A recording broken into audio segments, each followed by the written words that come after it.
Hey, salut tout le monde.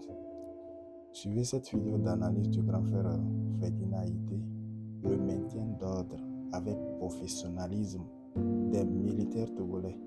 Maintien d'ordre avec professionnalisme dont faisait allusion le communiqué du gouvernement au lendemain des manifestations. Suivez. Un peu les miliciens. Voilà les miliciens. Voilà ces individus qui ont été identifiés. Ils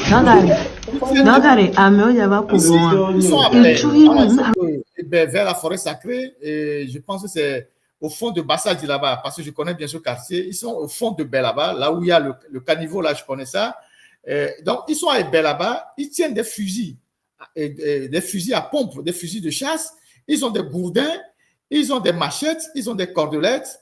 Ces gens-là ont été aperçus à plusieurs reprises dans les manifestations, à plusieurs endroits, et on nous dit que le gouvernement togolais n'a pas eu connaissance de l'utilisation ou de la présence des miliciens lors des manifestations. Alors, ces gens-là, ils sont investis de quel pouvoir? Qui sont-ils pour pouvoir utiliser des armes, pour aller dans les quartiers, arrêter les gens, terroriser les gens, frapper les gens, parce que les gens sont sortis pour demander pour revendiquer leurs droits. Donc voilà une autre image qui déconstruit totalement le mensonge que ces individus-là, soi-disant ministres, ont servi à l'opinion.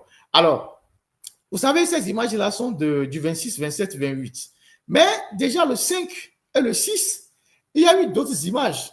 Il y a eu d'autres images des miliciens qui ont arrêté les gens avec des voitures accompagnés par la police. Il y a eu le 6, surtout le 6 juin, beaucoup de miliciens qui ont fait l'usage ils étaient dans des véhicules identifiables en civil, parfois avec la protection de la police. Ils sont rentrés dans les quartiers et ils ont arrêté beaucoup de jeunes déjà le 6.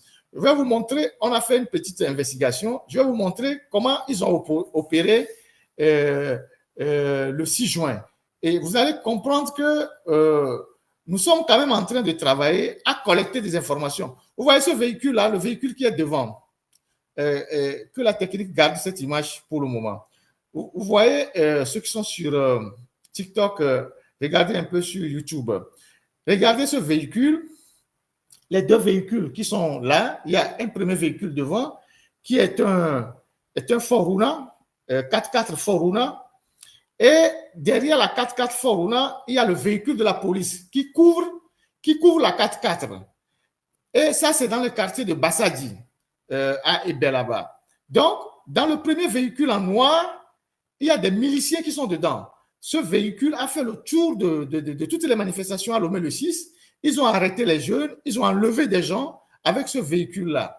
Donc, nous allons vous montrer plusieurs séquences de ce véhicule. Donc là, ils sont devant et il y a la police qui est derrière eux. C'est comme ça, c'est les photos du 6 juin. Ça, c'est les photos du 6 juin. Ils sont devant, la police est derrière eux. Et voilà le véhicule, voilà l'immatriculation du véhicule. Voilà une autre facette de la photo que nous avons prise. Voilà l'immatriculation du véhicule. Le véhicule, c'est le 96 64 AK. Et on vous dira tout à l'heure à qui appartient ce véhicule. Nous sommes en train de collecter pas mal d'informations, même les 4x4 qu'ils ont utilisés pour les manifestations du 26, 27, 28 avec les miliciens. On a à peu près une idée des propriétaires de ce véhicule-là. Ici, on va vous dire qui est le propriétaire de ce véhicule. Et vous allez voir, voilà l'immatriculation du véhicule. Et vous allez voir tout à l'heure à qui appartient ce véhicule. Ce véhicule n'a pas été utilisé, en tout cas, on ne l'a pas aperçu dans la circulation les 26, 27, 28, mais il était très actif le 5 et le 6, surtout le 6. Et ce véhicule a participé à enlever beaucoup de jeunes lors des manifestations. Alors, nous avons fait notre petite enquête. C'est des images qu'on avait gardées depuis, après le temps de fouiller pour regarder un peu, regarder un peu à qui appartient ce véhicule-là. Et donc, on a fait une petite enquête pour savoir à qui appartient ce véhicule Foruna qui circulait dans les quartiers, qui enlevait les jeunes et qui était couvert par la police. Et ce véhicule était rempli de miliciens. Donc, une première investigation nous a permis de remonter un peu le fichier de l'OTR de ce véhicule-là, si la technique peut le permettre, de remonter le fichier de l'OTR. Voilà, ce véhicule, donc vous avez la flèche qui est rouge vers le bas, c'est l'immatriculation, la plaque du véhicule. La période a été 2025. Le véhicule a payé sa TVM. Une TVM a été payée et le nom usager du véhicule, c'est POMXXX. On vous dira tout à l'heure qui c'est. Donc, ça, c'est une quittance de la TVM qui a été payée pour le compte du véhicule. Vous savez qu'à Lomé, tous les véhicules doivent payer la TVM. Donc, on a réussi à mettre la main sur la quittance de ce véhicule-là qui a payé la TVM pour 2025. La date de déclaration, c'est le 13 janvier 2025 de cette quittance-là à 13h20 secondes que cette TVM a été payée. Et la TVM a été payée où? La TVM a été payée. Il y a une autre image qu'on va vous montrer pour que vous voyez. C'est pour ça que je dis aux gens, vous faites de la blague. Tout ce que vous posez aujourd'hui comme acte, ça va vous poursuivre. Alors, la deuxième image qu'on vous présente, on a le NIF du véhicule. Donc, c'est le numéro d'identité fiscale du véhicule qui est le 1001 et le 1016 98 465. Et le nom d'usager du véhicule commence par POM. Donc, en continuant par fouiller un peu, on se rend compte que, en fait, ce véhicule ce 4x4 Foruna est un véhicule de l'OTR, section TVM, qui se trouve au niveau de Tokwe Séminaire, à côté des rails, en allant vers le château d'eau. Il y a une section de l'OTR là-bas où les gens vont payer la TVM. Au bord des rails. Au bord des rails, il y a une section de l'OTR là-bas où les gens vont payer la TVM. Donc, ce véhicule, en fait, appartient à ce service-là. Ce véhicule qui a circulé, a fait arrêter les gens avec les miliciens. Le 6 juin appartient à la section de l'OTR qui est au niveau de Tokwe Séminaire. Quand vous franchissez juste les rails en venant de Badago, vous tournez à droite en allant vers Bonsimé. Donc, à votre gauche, vous avez l'OTR qui est là-bas où les gens vont payer, la taxe sur la valeur, je ne sais pas comment, la TVM. Donc, et OTRB, yo sort le 6 juin, yo sort l'homme milicien, yo veut les lames, les cornes. Et vous avez au moins mis les défiants, et moi, au tout quittant les TVM, les fonds FIFIA, et moi, service que toi, et moi, OTR que les, et tout quoi séminaire, nous, et nous, bon, c'est ce service-là qui, le véhicule est un véhicule administratif. C'est-à-dire, bon, l'OTR, c'est un établissement public à caractère administratif. Donc, c'est un véhicule de l'OTR. La question est de savoir qui, à l'OTR, a autorisé qu'on mette un véhicule comme ça à la disposition des miliciens. Est-ce que c'est le chef service de l'OTR qui est là-bas? Ou est-ce qu'on peut remonter vers la direction de l'OTR? Toute la question est là. Est-ce que c'est le chef d'agence là-bas qui a mis le véhicule à la disposition de ces bandits-là? Ou c'est son supérieur qui a demandé qu'on mette un véhicule de ce genre à la disposition des miliciens pour opérer et arrêter les gens pendant les manifestations? Donc, nous, on essaye de collecter un certain nombre d'informations, un certain nombre de preuves pour étayer nos arguments. On est des journalistes, on fait de l'investigation.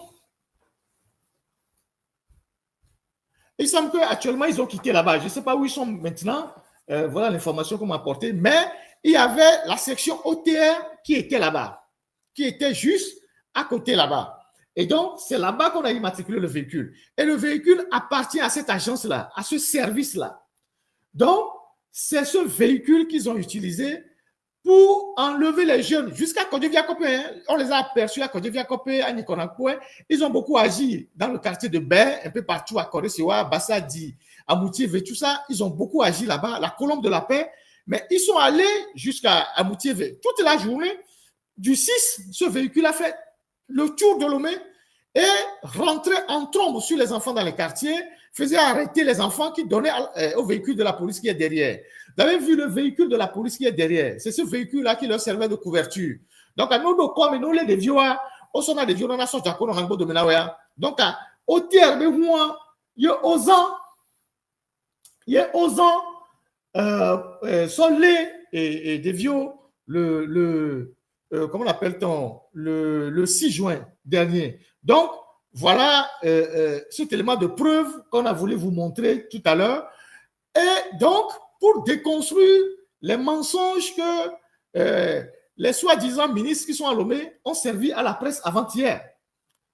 C'est ça. Et donc, les 4 qu'ils ont utilisés la dernière fois avec les miliciens qu'on vient de vous montrer, on va vous trouver aussi leurs papiers. Ne vous inquiétez pas.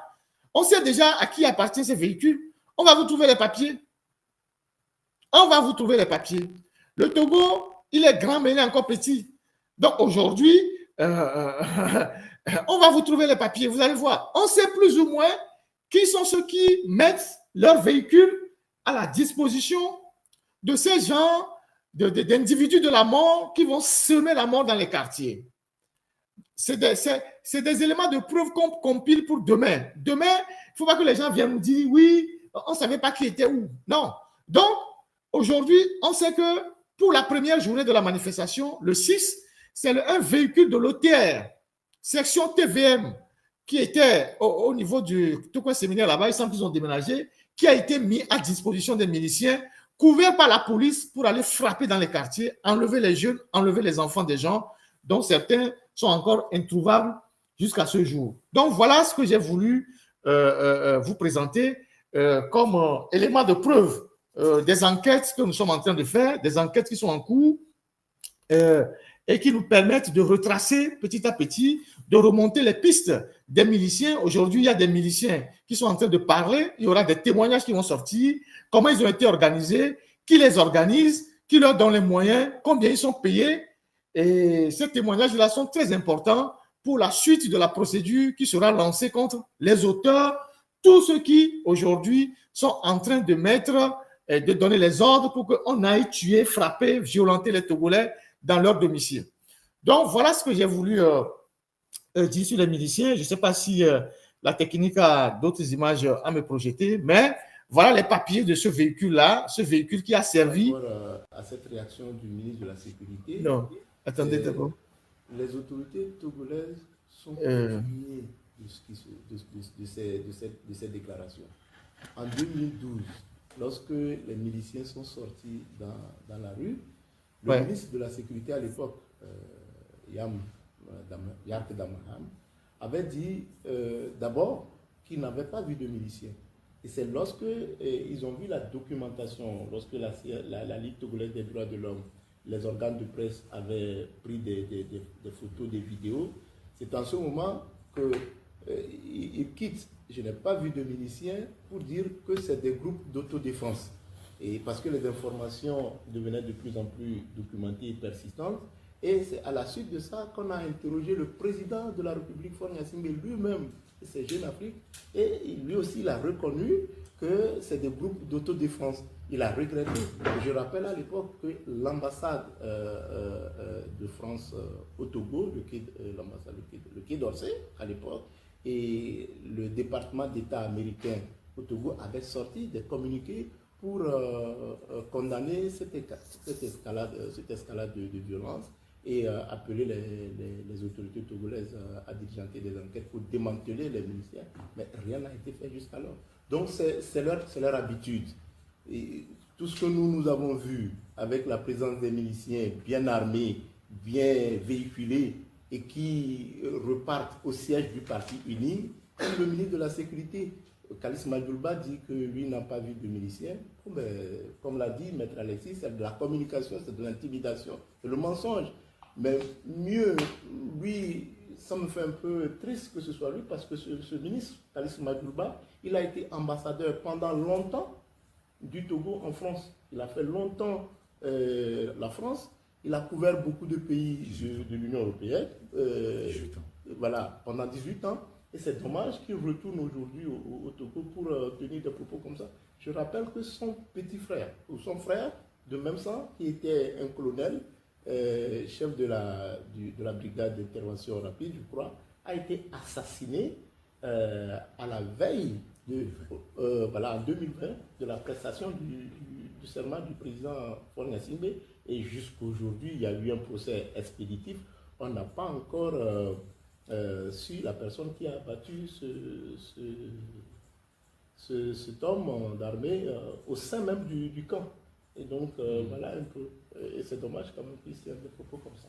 Et l'avantage aujourd'hui, c'est que tout le monde a un téléphone portable, ou presque, ou beaucoup de personnes en ont un, peuvent filmer, et les images montrent que le ministre de la Sécurité est dans la communication, raconte n'importe quoi, parce que grâce à des personnes courageuses qui ont l'audace de filmer au risque de leur vie et d'envoyer les images, que ce soit à des journalistes ou à la Ligue togolaise, eh bien, les images sont là pour contredire le ministre de la Sécurité, qui visiblement raconte n'importe quoi, et nie même l'évidence des images. Alors, merci.